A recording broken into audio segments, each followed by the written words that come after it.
Hello, my name is Aiden Arnett. I recently have finished a research project on the correlation between deindustrialization and poverty in Appalachia and how poverty correlates positively to poor health and obesity.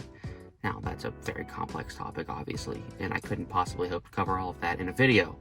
So instead, what I'm going to do is focus on specifically one thing, and that is the availability of quick service food to people of different socioeconomic backgrounds.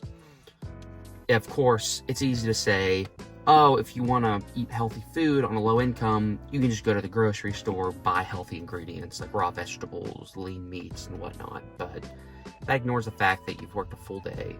You have to make time to go to the grocery store, make time to cook the meal, especially with things like family and other obligations you have. It can sometimes just be too much.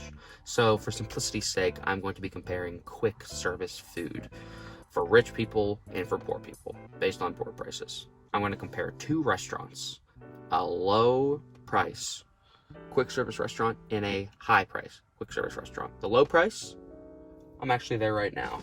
It's an American classic, McDonald's. Now, come with me. I'm going to show you what I'm talking about when I say poorer people have fewer options when it comes to health food, quick service. Right here is a McDonald's. I'm sure you recognize it. Thousands of them all across the country. Very well known for being quick, easy, convenient, and perhaps most importantly, cheap.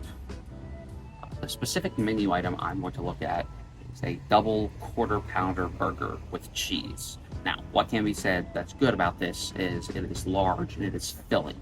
At $6.99 before taxes, it's a fairly affordable way to get your food after a long day at work. What's not so good about it is the nutritional facts.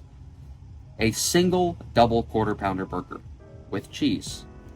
No fries, no Coke, no sides, completely a la carte, has 740 calories. You need 2,000 in a day, so that's almost half. It has 20 grams of saturated fat, which is 98% of what you should eat in a day.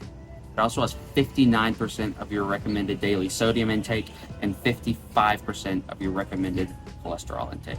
So clearly, even though it's cheap, it's filling, and it can be easy for people, you see the kind of quality of food that you get for a low price, which is one of the problems with obesity and why it's correlated with poverty in this country.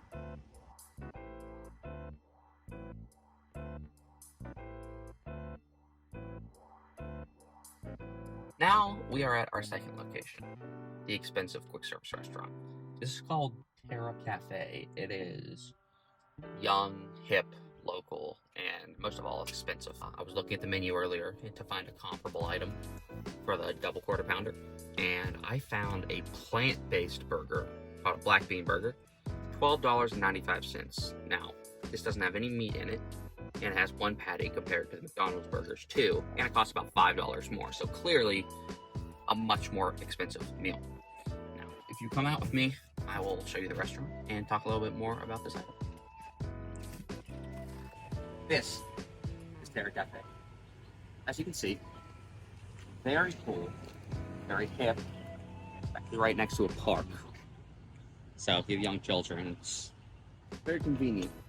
However, the price is not convenient.